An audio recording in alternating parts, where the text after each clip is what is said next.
वंदे कृष्णम जगद्गुरुम। गुरु ने एक समय भेड़ों का झुंड दिखाकर पूछा कि क्या दिख रहा है। उत्तर दिया मैंने कि भेड़ें। उस समय जंगली शिकारी कुत्तों का एक झुंड भी वहां आया। उन्होंने उस झुंड को गलत दिशा की ओर दौड़ाया और 4-5 को अपना शिकार भी बना लिया। गुरु ने फिर पूछा क्या दिखा। मुझ मूर्ख के मौन पर वे बोले कली ग्रासित मानव के लक्षण नहीं समझे। भेड़ों की संख्या लगभग 200-250, कुत्तों की संख्या 10 से 12। वो भेड़ों को दिशा से भ्रमित करने में इसलिए कामयाब हुए क्योंकि उनमें बुद्धि की कमी होती है, चेतना का अकाल होता है। जैसे किसी ने कह दिया कि मेरा बेटा कल की है, तुमने मान लिया। किसी ने कह दिया मोदी जी ही कल की है, तुमने मान लिया। किसी ने कह दिया कि महापुरुष के शरीर पर कल की प्रकट होंगे, तुमने मान लिया। क्यों? क्योंकि तुम्हारी चेतना पाताल से भी नीचे है। कारण आचार विहीन, ब्रह्मचर्य विहीन, साधना विहीन जीवन। जिस प्रकार केवल संस्कृत का ज्ञान होने से वेदों को नहीं समझा जा सकता, उसी प्रकार केवल उड़िया का ज्ञान होने से मालिका को नहीं समझा जा सकता। पढ़कर अर्थ समझ लेने पर ग्रंथ का सार पता चलता तो गुरु की महिमा ही कहां थी, तब योग्य गुरु की आवश्यकता ही क्या थी। सारे भ्रम का कारण यही है। आज के नवनिर्मित ज्ञानी केवल भाषा का ट्रांसलेशन करके मन मुताबिक अर्थ कर रहे हैं। आज के इस वीडियो में ब्रह्म एकाक्षर क्या है, उसकी परीक्षा क्या है, उससे होता क्या है, इस पर चर्चा करेंगे, क्योंकि इस पर न जाने क्या क्या कह दिया गया है। आगे बढ़ने से पहले मैं एक एक्सपीरियंस शेयर करना चाहता हूं। हाल ही के दिनों में जितने बड़े मालिका प्रचारक हैं जो सत्य को बता रहे हैं, उनके जीवन में किसी न किसी तरह का कष्ट जरूर आ रहा है। एक बड़े ज्योतिषी जिन्होंने ज्योतिष के साथ साथ मालिका के बारे में भी बताना शुरू किया, वे भी अपने वीडियोस में बार बार चीख चीख करके कह रहे हैं कि शायद मेरा ये चैनल नहीं रहेगा, शायद मुझे रोकने के अथक प्रयास किए जाएंगे। और हाल ही के दिनों में उन्हें भी अनेक प्रकार के ऐसे कॉल्स, ऐसे मैसेजेस आए कि आप इस काम को करना बंद कर दीजिए। अपने पिछले ही वीडियो में मैंने ये कहा था कि मालिका का प्रचार करना या भगवान के इन ग्रंथों का प्रचार करना इतना सरल नहीं है। एक एक वाक्य को बोलना इतना आसान नहीं है, कोई भी नहीं बोल सकता। जो लोग इधर उधर से देख करके बोल रहे हैं, इधर उधर से सुन करके बोल रहे हैं, शायद वो मेरी बात को समझ नहीं पाएंगे। कल का अपना एक्सपीरियंस शेयर करें तो एक लड़की यूपी से हमारी टीम के साथ उलझ गई। उलझने का मतलब यह था, पहले पूरी कथा सुन लीजिएगा। उलझने का मतलब यह था कि वो अपने आप को आदि शक्ति डिक्लेयर करके बैठी है। उसे ये लगता है कि संसार में उसके समान कोई दूसरा शक्तिशाली है नहीं। हमारी टीम के लोगों ने उसके साथ बहसबाजी करना पहले उचित नहीं समझा, लेकिन जब वो गाली गलौज पर उतर आई, तब उसकी था लेने के लिए हमारे शिष्यों ने भी उसके साथ उसी की भाषा में बातचीत करनी शुरू की। उसका केवल एक मंतव्य था, जिसके हमारे पास स्क्रीनशॉट्स बाकायदा मौजूद हैं।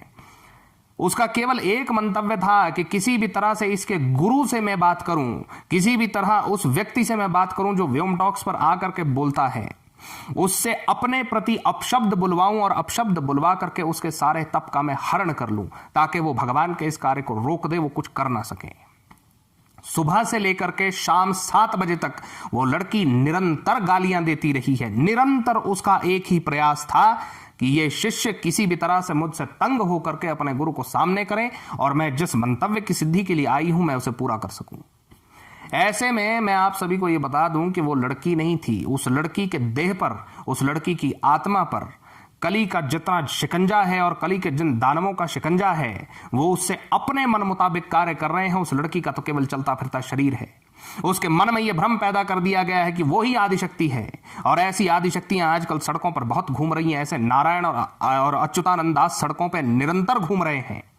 ऐसे लोगों से सावधान। मैं ऐसे तमाम लोगों को एक बात और कह देना चाहता हूं कि यह तुम्हारा भ्रम है, यह तुम्हारी भूल है कि यदि तुम सोचते हो कि तुम हमारी शक्ति का हरण कर सकते हो। भगवान की शक्ति वो निरंतर बहती हुई गंगा है जिसका कोई अंत नहीं है। इसलिए जो भी मूर्ख ये समझते हैं कि भगवान का नाम प्रसारित करने वालों को किसी भी प्रकार से वो दंड दे सकते हैं या उन्हें पकड़ सकते हैं, वे मेरी इस बात को, मेरी इस चेतावनी को स्पष्ट सुन ले कि तुम्हारी टक्कर हमसे नहीं है, तुम्हारी टक्कर सीधी जगन्नाथ से है। और जिसने भी जगन्नाथ से युद्ध करने की चेष्टा की, उसका अंत इतिहास ने अपने पन्नों में लिखा है, जाकर के देख लीजिए। अपनी चर्चा को आगे बढ़ाते हुए मैं कहता हूं कि मैं उन मूर्खों से नहीं बोल रहा जिनका अंत निकट है, उनका जीवन व्यर्थ हो चुका है, नरक ही अब उनका एकमात्र स्थान है। मेरी ये बात केवल भक्त सुने।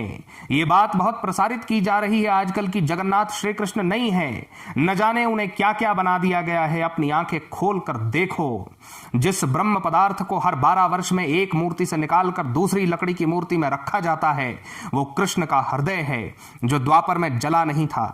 वे श्री कृष्ण हैं, इसलिए उनके साथ सुभद्रा और बलभद्र जी हैं। वे ही त्रेता के राम हैं, वे ही कली के कल्की हैं, वे ही नारायण के अवतार हैं। अनेक पंथों ने अपने अपने को बड़ा दिखाने के लिए इन पाखंडियों ने न जाने कैसी कैसी परिभाषाएं गढ़ दी हैं। आज से 20 साल पहले तक सब जानते थे कि दशावतार श्री विष्णु के हैं, मगर इन धूर्तों ने अपनी अपनी दुकान चलाने के लिए पता नहीं क्या क्या झूठ फैलाने शुरू कर दिए। माया प्रपंच दूराया नीलाचल विहारणे। महादेव कहते हैं कि माया के प्रपंच से दूर रहने वाले, नीलाचल में विहार करने वाले कृष्ण को मेरा प्रणाम। क्या है नीलाचल? श्री जगन्नाथ पुरी धाम को नीलाचल कहते हैं। दशावतार लीला विहाराय महाविष्णवे नमः। 10 अवतारों में लीला करने वाले, विहार करने वाले महाविष्णु को मैं प्रणाम करता हूं। हम ज्ञान का प्रदर्शन नहीं करते, केवल भक्तों के मन को स्थिर रखने के उद्देश्य से कभी कभी कहते हैं। अब उजागर करता हूं श्री कृष्ण के उस वाक्य को जहां वे स्वयं कहते हैं, ओम इत्येकाक्षरम ब्रह्मा व्याहारन मामनुस्मरन य प्रयाति त्यजन देहम स याति परमाम गतिम। गीता अध्याय 8 श्लोक 13। ओम, इस एकाक्षर ब्रह्म को जो स्मरण करते हुए देह त्यागता है, वो निसंदेह भगवत धाम को जाता है। अब इसका प्रयोग एवं परीक्षा मैं इस प्लेटफॉर्म पर नहीं बता सकता। साथ ही एक बात और कहूं, अश्रद्धानां पुरुषा धर्मस्यास्य परम तपः प्राप्य माम निर्वतन्ते। गीता अध्याय 9 श्लोक 3। जो इस भक्ति मार्ग के पथ में श्रद्धाहीन है, वे मुझे प्राप्त नहीं कर सकते। तुम भले ही वेद शास्त्र आदि रट के बैठे हो, भले तुमने मालिका रट दी हो, भले हमारे ग्रंथ का शब्द शब्द याद हो, मगर यदि श्रद्धा से नाम कीर्तन नहीं किया तो कुछ काम नहीं आना।